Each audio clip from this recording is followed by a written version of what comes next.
ज्वारी गहू झालं लोकांचं भरपूर. म्हणजे आता काय एखादं राहणार शेतकऱ्याला तर ते पाचवीलाच पुरलेलं आहे.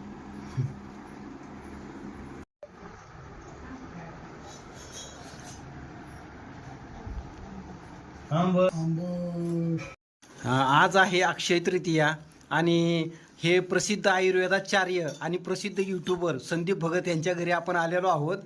त्यांना असं बोलल्यानं पटत नाहीये, कारण ह्यांच्यापेक्षा मोठे आयुर्वेदाचार्य आहेत भारतात.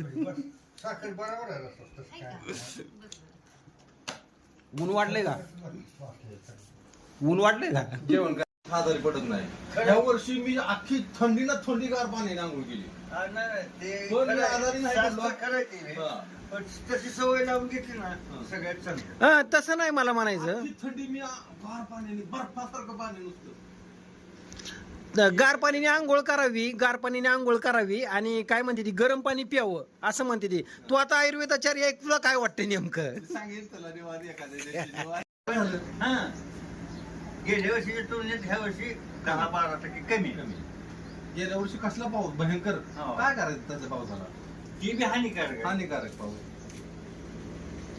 लोक झाडं वगैरे तोडते, ती निसर्गाचं कारण असू शकतं का रे बाबा? टेम्परेचर वगैरे वाढणं म्हणा, हा आहे का नाही?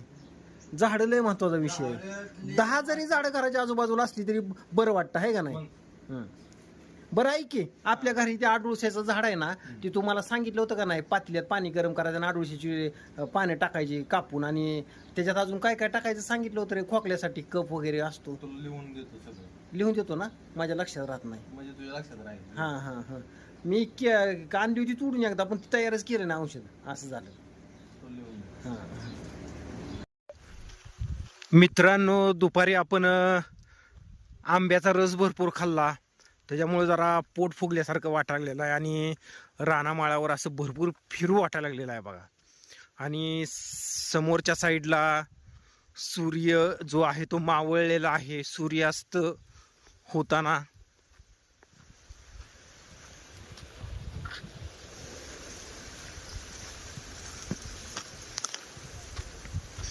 हा गवती घास आहे आणि इकडे पपई आहे, त्याच्या तिकडे आंब्याची झाडं आहेत आणि आभाळ आलेलं आहे, गार हवा सुटलेली आहे बघा 4-4:30 वाजल्यापासून.